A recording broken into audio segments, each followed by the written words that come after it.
Kembali di Kick and Rush, dan kali ini gue bakal bahas tentang Portugal yang harus ke playoff dulu untuk ke Piala Dunia. Dan gue merasa bahwa playoff ini akan sulit karena konsepnya itu nggak kayak dulu ya, karena dulu itu kan 2 leg terus yang menang lolos. Tapi kalau sekarang ini dibagi 3 bagan, terus setiap bagannya itu ada semifinal dan final. Jadi pemenang dari setiap bagan ini yang akan ke Piala Dunia, dan ini menarik sekaligus seru karena bisa jadi tim-tim kuat itu bisa jadi di satu bagan dan harus berkorban salah satunya untuk nggak ikut Piala Dunia walaupun dia tim besar gitu. Jadi dibagi antara seeded dan unseeded tim. Jadi seeded itu harus ketemu unseeded dulu di semifinal dengan harapan di final itu supaya seimbang lah, seeded ketemu seeded tim. Nah itu ekspektasinya. Dan Portugal kalau kita lihat dari 12 tim yang lolos ke playoff, jelas urutan 3 besar yang terkuat. Nah masalahnya kan kocokannya itu di satu bagan dengan Italia atau enggak, itu yang jadi permasalahannya. Atau enggak sama Polandia enggak, yang susah-susah lah. Kayak Swedia juga susah lah menurut gue untuk Portugal menang. Jadi ini permasalahan di drawing. Nah sebelum ke playoff kan sebenarnya Portugal itu segrup di kualifikasi itu kan yang berat menurut gue cuma Serbia. Bahkan Serbia tim Balkan ya, tim Balkan itu kan terkenal dengan spiritnya, terus bola-bola atas dan ngotot gitu mainnya. Serbia itu biasanya, dan pemain tim-tim Balkan emang modalnya fighting spirit yang keras gitu, karena memang Balkan itu daerah konflik, jadi naluri untuk bertahannya itu bagus lah. Sementara kalau kita lihat dari grupnya, yang Serbia doang yang pada memberi tekanan. Yang lain kan kayak Irlandia, terus siapa? Azerbaijan, Luxembourg. Itu kan tim-tim yang harusnya disikat habis lah sama Portugal. Bahkan kalau bisa menang di atas 5-0 ya 5-0.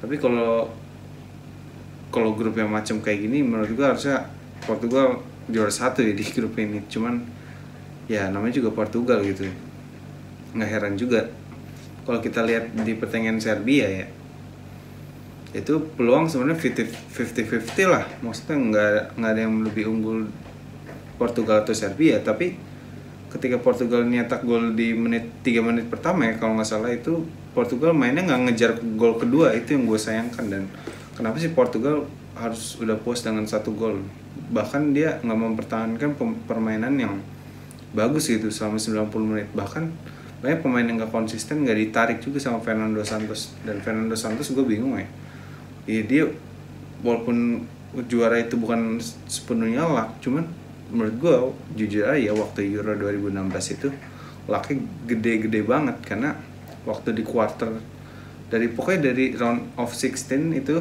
udah menang penalti, terus gol-gol di menit terakhir, terus gol di extra time, itu sering banget gitu. Jadi lucknya itu agak gede, dan sering bola atas juga menang, ngandelin Ronaldo lah. Padahal kalau generasi sekarang menurut gue Portugal ini harusnya bisa juara dunia, karena komposisinya pemainnya itu bagus banget. Dari Bernardo Silva, Bruno Fernandes, Ronaldo, Ruben Dias, terus siapa? Joao Cancelo. Itu kan pemain-pemain yang berkualitas dan pemain inti di timnya masing-masing, dan tim mereka itu besar-besar gitu. Jadi yang memang masalahnya adalah mengendalikan ego pemain ini. Tapi memang dari dulu pemain Portugal itu egonya besar-besar, kayak Luis Figo, kayak Luis Nani bahkan.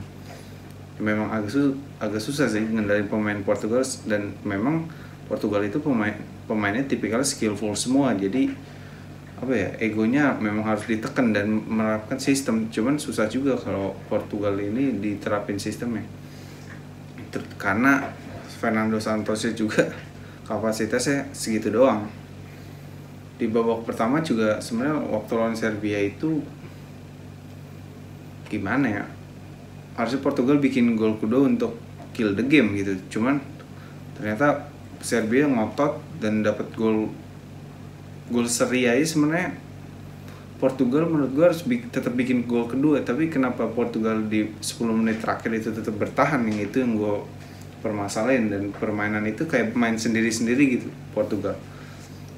saat pemain dribbling ke sayap misalnya ya, yang gue tonton gitu kemarin, itu nggak ada pemain yang deketin si temannya dan positioningnya itu buruk, dan passing-passingnya itu nggak jelas loh menurut gue. Walaupun passingnya bagus, cuman apa ya, nggak efektif gitu, cuma buang-buang waktu. Dan menurut gue gol-gol di menit akhir itu bisa aja terjadi.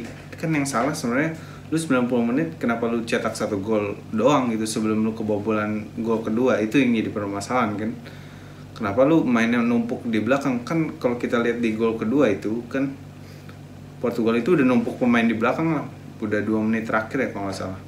Harusnya Portugal main aja seperti lu unggul gitu 1-0, main aja tetap biasa gitu, tetap menyerang, tetap menekan, tetap ngepres. Jadi ya kenapa lu ketika lu posisi di atas angin malah lu seolah lu tertekan, padahal seri pun Portugal tetap lolos. Malah ini seolah-olah tuh Portugal malah defense terlalu ke dalam menurut gua. Menurut gua tetap pressing harusnya sih lebih ideal, karena Serbia juga banyak pemain yang nggak bisa megang bola, jadi lebih baik pressing. Siapa sih yang bisa megang bola? Mungkin Mitrovic atau Dusan Tadic. Dusan Tadic pemain Serbia bukan sih? Gue lupa, pokoknya dikit lah Serbia yang bisa megang bola, sehingga ketika di pressing kemungkinan bolanya lepas itu tinggi gitu. Ya lu kalau defense-nya terlalu ke dalam ya, kalau di long ball terus ya habis. Shit happens gitu di 90 menit terakhir. Yang jadi masalah lu kenapa nggak nyetak gol. Jadi menurut gue ini what a waste of talent sih, soalnya generasi lu itu bagus banget. Portugal menurut gue dalam sejarah mungkin ya, jadi salah satu yang terbaik gitu Portugal secara komposisi starting 11 ya. Jadi sayang aja sih kalau nggak meraih gelar apapun. Dan gue menyayangkan Ronaldo kemungkinan besar punya kemungkinan tidak lolos Piala Dunia tahun depan. Tapi kemungkinan sih ya playoff itu Portugal abis-abisan lah. Dan Ronaldo biasanya kalau di posisi tertekan dia itu kualitasnya keluar lah. Dan ini kan pemain mental juara gitu Ronaldo. Dan gue percaya sih CR bakal membawa Portugal ini ke Piala Dunia. Jadi sekian menurut gue, tetap saksikan Kick and Rush.